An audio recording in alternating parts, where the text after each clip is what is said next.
गरीब की शादी। शशि की सौतेली माँ ने उसकी शादी की तो बड़े घर में, लेकिन पति कोई काम न करता। आप ससुर जी के साथ काम पर क्यों नहीं जाते? अब हाँ जाऊंगा, लेकिन कल से। आज जरा मैं दोस्तों के साथ घूमने जा रहा हूँ। शशि के 2 बच्चे होते हैं, लेकिन रमेश का हाल वैसा का वैसा ही रहता है। एक दिन, सुनिए ना, बच्चा रो रहा है, इसके दूध के लिए पैसे नहीं है। अरे तो पिताजी से ले लो ना। क्यों? अगर आप में कमाने की क्षमता नहीं थी तो शादी क्यों की?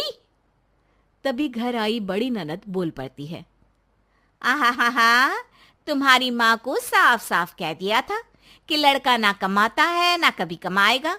हम 4 बहनें हैं इसका ख्याल रखने के लिए, और पिताजी का इतना सारा पैसा, तुम्हें किस चीज की कमी रखी है? लेकिन थोड़े ही सालों में तकदीर बदल जाती है। शशि का ससुराल गरीब हो जाता है।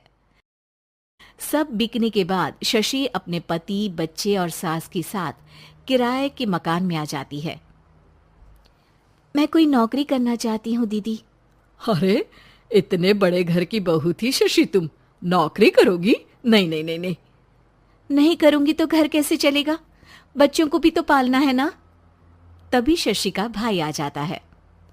शशि, ये ले राशन का सामान, किसी भी तरह की कोई भी जरूरत हो तो बताना। भाई, अब मैं नौकरी करूंगी।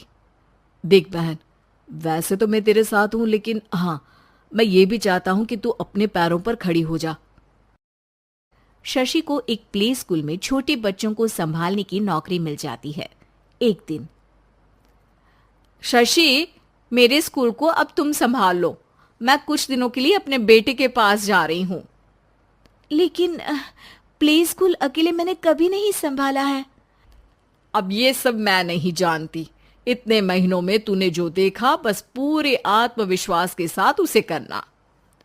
शशि नीलम के जाने के बाद पूरे 1 महीने उसका स्कूल अकेले संभालती है, और फिर एक दिन आता है जब वो अपना खुद का स्कूल भी खोल लेती है।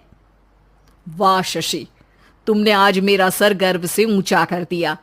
तुम्हारा यही आत्मविश्वास तुम्हें बहुत आगे ले जाएगा। नीलम, बहुत आगे जाने की चाह नहीं है, बस ये छोटा सा स्कूल मेरे बच्चों की अच्छी शिक्षा में मेरी मदद करे, यही मैं चाहती हूँ। शशि थोड़े थोड़े पैसों से ही अपना परिवार पाल रही थी। एक दिन उसके घर उसकी बड़ी ननद आती है। अरे भाभी, घर में कूलर तो लगा लेती, मेरी माँ को कैसे पंखे में लिटा रखा है? अरे तो शशि कौन सा एसी लगा कर सो रही है? वो भी तो यहीं रहती है ना मेरे पास। ज्यादा यहाँ आकर मेरी बहू को परेशान न किया करो। हाँ हाँ, मुझे भी शौक नहीं है इस छोटे से घर में आने का। मैं तो बस ये बोलने आई थी कि मेरे बेटे की शादी है तो ननिहाल का जो नेग होता है वो ले आना। हाँ।